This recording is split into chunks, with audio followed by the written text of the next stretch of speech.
Ruqyalı zeytun yağının ev şəraitində hazırlanması və istifadə qaydası.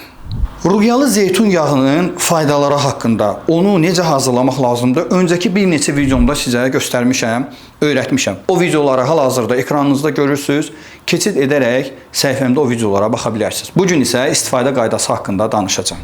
Mərkəzimizə gələn xəstələrə ehtiyac olduğu təqdirdə bu ruqyalı zeytun yağını veririk. Soyuq sıxım, çox keyfiyyətli və günlərlə və saatlarla ruqya oxunmuş bir yağdır. Həm yeməklərə qata bilərsiniz, həm daxilə qəbul edilir, həm də bu yağla yağlanmaq olar.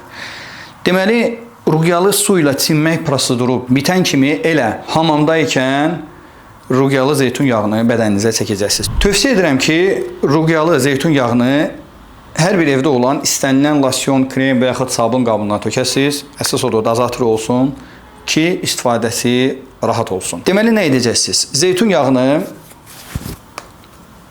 vurursunuz bir balaca əlinizə və həmin o yağı bədənin hissə-hissə hər bir nahiyəsinə çəkirsiniz. İndi mən tam qolumu yağlaya bilmirəm, amma gördünüz.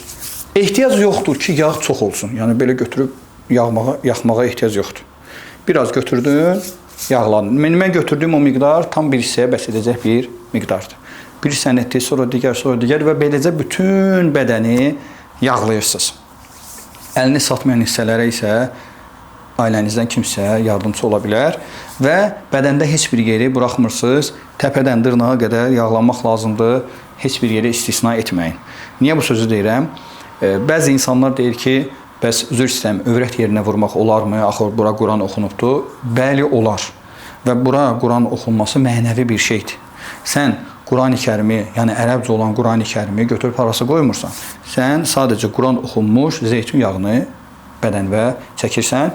Həmçinin bəziləri deyir ki, ayağın altını boş saxla ki, cin qaçanda gedib oradan qaçıb gedə bilsin. Sanki elə bir evdə kimisə qovursan, pəncərəni açıq saxla ki, qaçıb getsin. Bu doğru fikir deyil. Bütün bədən yağlanmalıdır və bunu yağlamaqda məqsəd daxildə olan xəstəliyə təsir etməkdir. İstər bu gözdəymə olsun, sehir cadı olsun, cin olsun, fərq etmir. Bu zeytun yağı həmin o xəstəliyə təsir edəcəkdir. Həmçinin tövsiyə edirəm ki, əgər övladınızın məsələn qarnı ağrıyırsa və yaxud kimsə evdə zədələnibsə, bu zeytun yağından ora sürtə bilər, effektini Allahın izniyle görəcəksiniz. Həmçinin bir life hack da sizə deyim, tövsiyəm odur ki, bir cüt paltar ayrılsın ki, yağlanandan sonra həmişə o paltar geyinəsiz. Çünki bu yağdır, istər-istəməz az da olsa, paltarla təmas etdikdə o paltarda müəyyən bir iz saxlayacaqdır. Ona görə bir cüt paltar ayırırsınız, hər dəfə yağlandıqda o paltarı geyinirsiniz. Təxminən 1 saat keçdikdən sonra əgər ehtiyac varsa o paltarı dəyişə bilərsiniz.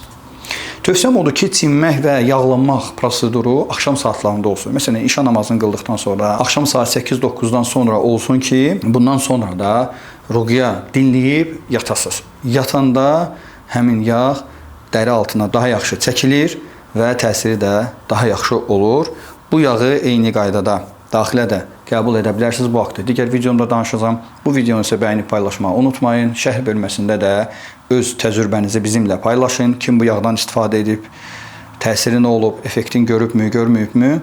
Sonda sizə bir screenshot göstərəcəm. Harada ki, bir xanım bizdən bu zeytun yağını aldı, öz övladına həmin axşam çəkdi və nə olduğunu göstərdiyim screenshotda oxuya bilərsiniz. Nömrələrimiz isə videonun sonunda çıxacaq. Mərkəzimizdə sizə xidmət göstərməyə hazırıq.